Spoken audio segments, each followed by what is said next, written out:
بسم اللہ الرحمن الرحیم۔ السلام علیکم 9 کلاس، امید کرتا ہوں کہ آپ خیریت سے ہوں گے۔ آج ہم سبق امتحان کے پیراگراف نمبر 10 کی تشریح پڑھیں گے۔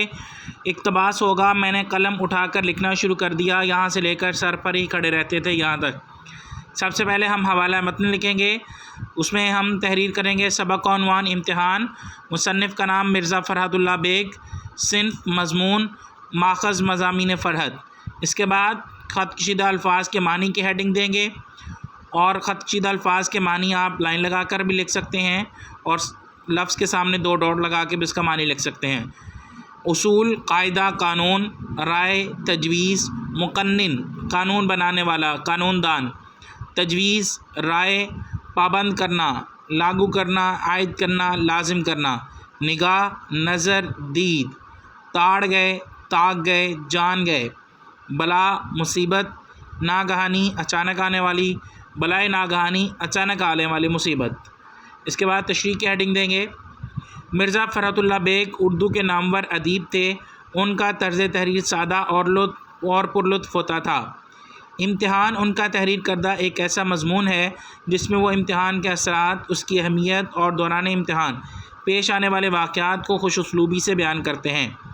تشریح طلب اقتباس میں مصنف اپنے کلاس کے امتحان کے وقت امتحانی کمرے کے اندر کی صورتحال بیان کرتے ہیں کہ جب مجھے پتہ چلا کہ پرچہ اصول قانون کا ہے تو میں نے اپنا قلم اٹھایا اور بلا سوچے سمجھے لکھنا شروع کر دیا، کیونکہ اصول کا موضوع ایسا ہے کہ اس کے لیے کسی کتاب کے پڑھنے کی ضرورت نہیں ہوتی، بلکہ اس مضمون پر ہر شخص اپنی تجویز اور رائے دے سکتا ہے کہ اصول کیوں اور کیسے ہونے چاہئیں، اور یہ کہ اصول بنتے ہی ٹوٹنے کے لیے ہیں۔ یہی وجہ ہے کہ ایک قانون دان ایک اصول معاشرے میں قائم کر کے اسے لاگو کراتا ہے تو دوسرا شخص اسے مینوان تسلیم نہیں کرتا اور اس اصول کو توڑ دیتا ہے اور اس پر اپنی الگ رائے قائم کر لیتا ہے۔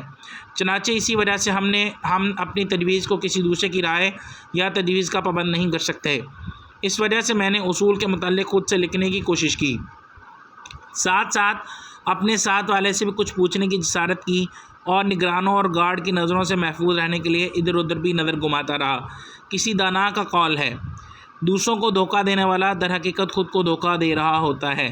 تو بیٹا جب بھی تشریح لکھتے وقت کسی کا قول آ جائے یا شعر آ جائے تو جیسے کہ آپ کو پہلے بھی بتایا گیا ہے، آپ کو معلوم ہے کہ اس کو ہم مارکر سے لکھیں گے، اور جب کسی کا قول لکھنا ہوتا ہے جیسے ابھی ہم نے قول پڑھا تو اس کو آپ انورٹڈ کاماز میں ہی یعنی واوین میں ہی تحریر کریں گے اور مارکر کے ساتھ تحریر کریں گے۔ اس کے بعد اگلے پیراگراف میں لکھیں گے، وہاں موجود گارڈ صاحب میری کیفیت سے اچھی طرح واقف ہو گئے اور وہ میرے سر پر ایسے کھڑے ہو گئے جیسے بن بلائی مصیبت اچانک ہمارے گلے پڑ گئی ہو۔ اس نے ذرا بھی ادھر ادھر دیکھنے کی کوشش ناکام بنا دی اور میں مصیبت میں پڑ گیا۔ بقول شاعر، یوں ہی وقت سو کے ہیں جو گواتے، وہ خرگوش کچھوؤں سے ہیں ذک اٹھاتے۔ ذک کا مطلب نقصان۔